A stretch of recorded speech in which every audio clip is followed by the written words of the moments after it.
আসসালামু আলাইকুম সুপ্রিয় শিক্ষার্থী বন্ধুরা। তো আজকে কিন্তু আমরা পরিমাপ অধ্যায়ের আরো একটি নতুন ভিডিও নিয়ে হাজির হয়েছি। তো আজকে আমাদের বেশ কিছু এখানে আমরা সমস্যার সমাধান করে দিব। আশা করছি শেষ পর্যন্তই থাকবে। বলছে কয়টা বাজে বলি। আমরা এগুলো এখন শিখেছি, আমরা এগুলো পারি। আগের ভিডিও যারা দেখেছো তাদের কাছে এটা কঠিন কিছুই নয়। এখানে ১০টা ৮ বাজে। কিভাবে বুঝলাম? ১২ থেকে ১ তাহলে এখানে হচ্ছে ৫ ঘর। আর এখানে ৮ না এখানে ৯ বাজে। যেহেতু এটা কি পুরোপুরি ২ এর উপরে নাই কিন্তু ২ এর ১ ঘর আগে আছে।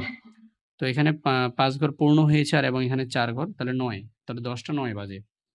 আর এখানে কত বাজে? ১০টা ২০ বাজে। এখানে কত বাজে? ১২টা ৫৫ বাজে। এগুলো ডিজিটাল, এটা এনালগ।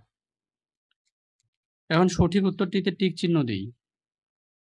ঘন্টার কাঁটা মিনিটের কাঁটার চেয়ে ছোট, বড়? তো ঘন্টার কাঁটা মিনিটের কাঁটার চেয়ে কি ছোট নাকি বড়? ছোট। ঘন্টার কাঁটাটা হচ্ছে ছোট, খাটো। মিনিটের কাঁটা একবার সম্পূর্ণ করলে ৩০ মিনিট হয় না ৬০ মিনিট হয়? মিনিটের কাঁটা যদি একবার সম্পূর্ণ ঘুরে চারপাশে ঘুরে আসে তাহলে এটা কি হয়? ৬০ মিনিট হয়। আচ্ছা, এরপর বলছি ঘন্টার কাঁটা একবার সম্পূর্ণ করলে ১ ঘন্টা হয় না ১২ ঘন্টা হয়? ১ ঘন্টা হয়। না, ঘন্টার কাঁটা একবার সম্পূর্ণ করলে ১২ ঘন্টা হয়। একদিনে ঘড়িতে ১২টা বাজে একবার, ২ বার? একদিনে ঘড়িতে ১২টা বাজে ২ বার। আচ্ছা, একদিনে ঘন্টার কাঁটা ৫ এর ঘরে আসে সকালে, বিকালে, সকালে, বিকালে। তাহলে সকালেও আসে, বিকালেও আসে। আচ্ছা, এরপর এখন দেখো একদিনে ঘন্টার কাঁটা ১ বার ঘুরে, ২ বার ঘুরে, ৩ বার ঘুরে। ঘন্টার কাঁটা একদিনে ২ বার ঘোরে। ঠিক আছে? ২৪ ঘন্টায় আমরা একদিন বলি, ২ বার ঘোরে। এখন দেখো একদিনে মিনিটের কাঁটা ১০ বার ঘোরে, ১২ বার ঘোরে, ২৪ বার ঘোরে। তো মিনিটের কাঁটা কতবার ঘোরে? এক দিনে মিনিটের কাঁটা কতবার ঘোরে? তো মিনিটের কাঁটাকে অবশ্যই কতবার ঘুরতে হয়? ২৪ বার ঘুরতে হয়। কারণটা হচ্ছে কি ২৪ ঘন্টায় ১ দিন, তাই না? তো এখন আসো যে পরেরটা দেখি যে একদিনে কি ১২ ঘন্টা না ২৪ ঘন্টা? তো একদিনে হচ্ছে ১২ ঘন্টা না ২৪ ঘন্টা? তাহলে কি দিব বলো? একদিনে অবশ্যই ২৪ ঘন্টা। তাহলে ১ ঘন্টা হচ্ছে ৩০ মিনিট না ৬০ মিনিট? ১ ঘন্টায় হচ্ছে অবশ্যই ৬০ মিনিট। এই জিনিসগুলো তোমরা একটু জেনে রাখবে। এখন দেখো, চলো ৫ মিনিটে কত সেকেন্ড হয় তা বের করি। তো আমরা জানি যে ১ মিনিট মানে হচ্ছে ৬০ সেকেন্ড। তাহলে ৫ মিনিট মানে কি হবে? ৫ গুণ হবে। তাহলে ৬০ গুণ ৫। তাহলে ৫ মিনিটে তাহলে আমরা কত পেলাম? ৫ আর ৬ গুণ করলে ৩০ হয়। আর এই যে শূন্যটা বসিয়ে দিলাম তাহলে ৩০০ সেকেন্ড হয়। ক্লিয়ার? এরপর এখন দেখো যে দীপু বইমেলা যাবার উদ্দেশ্যে ৩টা ২০ এ রওনা দিয়ে ৩০ মিনিট পর বইমেলায় পৌঁছায়। তো দীপু কয়টায় বইমেলায় পৌঁছাবে তা বের করি। ৩টা ২০ এ সে রওনা দিয়েছে, ৩০ মিনিট তার যেতে লেগেছে। ৩টা ৩০ মিনিট পর সে পৌঁছায়, অর্থাৎ ৩০ মিনিট পর পৌঁছায়। দীপু তাহলে কয়টায়? তাহলে ২০ এ বের হয়েছে ৩০ মিনিট, তাহলে এই যে ৫ মিনিট, ১০, ১৫, ২০, ২৫, ৩০। তাহলে ৩টা ৫০ মিনিট। ৩টা ৫০ মিনিটে সে পৌঁছায়। তো ক্লিয়ার? এখন এতটুকু আমরা বুঝতে পেরেছি। আমরা তাহলে এখন কোথায় চলে যাব? পরের পেজে চলে যাব। পরের পেজে আমরা দেখতে পাচ্ছি যে মিতার বাড়ি থেকে বিদ্যালয়ে যেতে ২০ মিনিট সময় লাগে। যদি মিতা ৮টা ২৫ এর দিকে, হ্যাঁ? যদি মিতা ৮টা ২৫ এর দিকে বিদ্যালয়ে পৌঁছায় তবে সে কোন সময় বাড়ি থেকে রওনা দিয়েছিল? তো ৮টা ২৫ এ যদি পৌঁছায় তাহলে ২০ মিনিট তার সময় লাগে। তাহলে ৮টা ২৫ থেকে ২০ মিনিট আমরা বিয়োগ দিয়ে দিব। তাহলে সে বাসা থেকে বের হয়েছে ৮টা ৫ এ। ৮টা ৫ এ। তাহলে আমরা এখন লিখব সে ৮টা, ঠিক আছে? ৫ মিনিটে সে বের হয়েছে, ২০ মিনিট লেগেছে। ৮টা ২৫ এ সে পৌঁছেছে। সুমি তার চাচার বাড়ি বেড়াতে গিয়েছিল। তো বাড়ি ত্যাগ করে হচ্ছে ৯টা ১২ মিনিটে। ঠিক আছে? তো চাচার বাড়ি পৌঁছায় ১০টায়।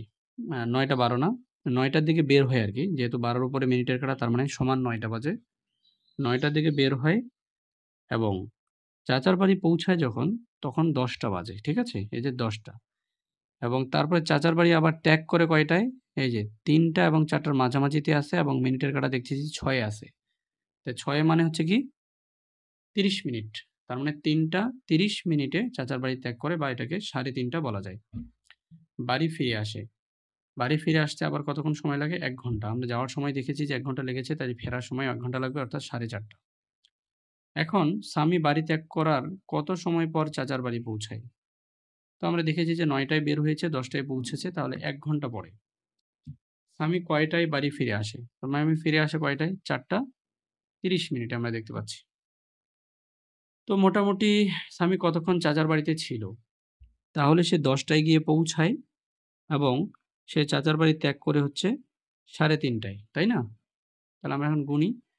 এই যে এই ১ ঘন্টা, ২ ঘন্টা, ৩ ঘন্টা, ৪ ঘন্টা, ৫ ঘন্টা, ঠিক আছে?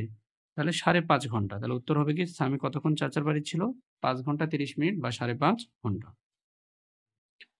এখন বলছে যে পলি সকালে ২ ঘন্টা ২৫ মিনিট এবং রাতে ২ ঘন্টা ৪৫ মিনিট পড়ে। সে প্রতিদিন কত সময় পড়ে? সে প্রতিদিন কত সময় পড়ে? তাহলে এই অঙ্কটা আমাদেরকে করে দেখাতে হবে। তাহলে আমরা একটা পেজ নেই নতুন দেখে। আচ্ছা, তাহলে আমরা এখন লিখি যে পলি সকালে পড়ে হুম, পলি, হ্যাঁ। সকালে পড়ে, সকালে পড়ে ২ ঘন্টা ২৫ মিনিট। ২ ঘন্টা ২৫ মিনিট। তাহলে পলি রাতে পড়ে ২ ঘন্টা ৪৫ মিনিট। ঠিক আছে? তাহলে এখন আমরা কি করব? এটাকে কি করব? যেহেতু আমাদের বলছে সে প্রতিদিন কত সময় পড়ে, তাহলে আমাদেরকে যোগ করতে হবে। আচ্ছা। তাহলে এখন ৪৫ মিনিট এবং ২৫ মিনিট। এই জিনিসটা এদিকে রাফ করতে হবে। কারণ আমরা এর আগে যে অধ্যায় করেছি সেখানে কিন্তু এগুলো দেখিয়েছিলাম। তো ওখানে পয়সার ছিল হিসাব নিকাশটা, এবার সময়ের। তাহলে আমরা ২৫ মিনিট, তো এখন আমরা এখানে ৪৫ লিখলাম। ৫ ৫ ১০ এর ০, হাতে হচ্ছে ১, ৪ ২ ৬ একে ৭।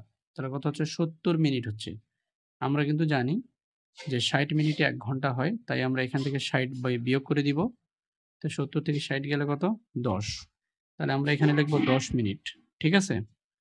১০ মিনিট লিখব। আর এই যে ৬০ বের করে রাখছি, তার মানে কি ৬০ এর জন্য আমরা ১ ঘন্টা লিখতে পারি। এই ১ ঘন্টা এসে এই ঘরে যোগ হয়ে যাবে। তাহলে ২ একে ৩, ৩ ২ হচ্ছে ৫ ঘন্টা। তাহলে ৫ ঘন্টা ১০ মিনিট। তাহলে এই যে এই কাজটা কিন্তু তোমাদের করতে হবে। যখন এখানে দেখবে যে ৬০ এর বেশি হচ্ছে বা ৬০ হচ্ছে, তখন ৬০ বিয়োগ করে, আচ্ছা, তো এখন এখানে আমরা বলব যে সে প্রতিদিন পড়ে। সে প্রতিদিন কত সময় পড়ে? সে প্রতিদিন পড়ে, আচ্ছা, ৫ ঘন্টা ১০ মিনিট। তো এই জিনিসটা শুধু মাথায় রাখতে হবে। যেহেতু আমি ৬০ বিয়োগ করে দিলাম, এই বিয়োগের ৬০ টা এখানে আসলো, ১ যোগ হলো। তাহলে ২ একে ৩, ২ এ ৫ ঘন্টা হবে। এই বিষয়টা এখানে ক্লিয়ার। এখন আমরা চলে আসবো কোথায়? এই পৃষ্ঠাতে আর তেমন কোনো কাজ নেই। তো প্রিয় শিক্ষার্থী বন্ধুরা, দেখা হবে পরবর্তী ভিডিওতে। সেই পর্যন্ত আল্লাহ তোমাদের ভালো রাখুক। আসসালামু আলাইকুম।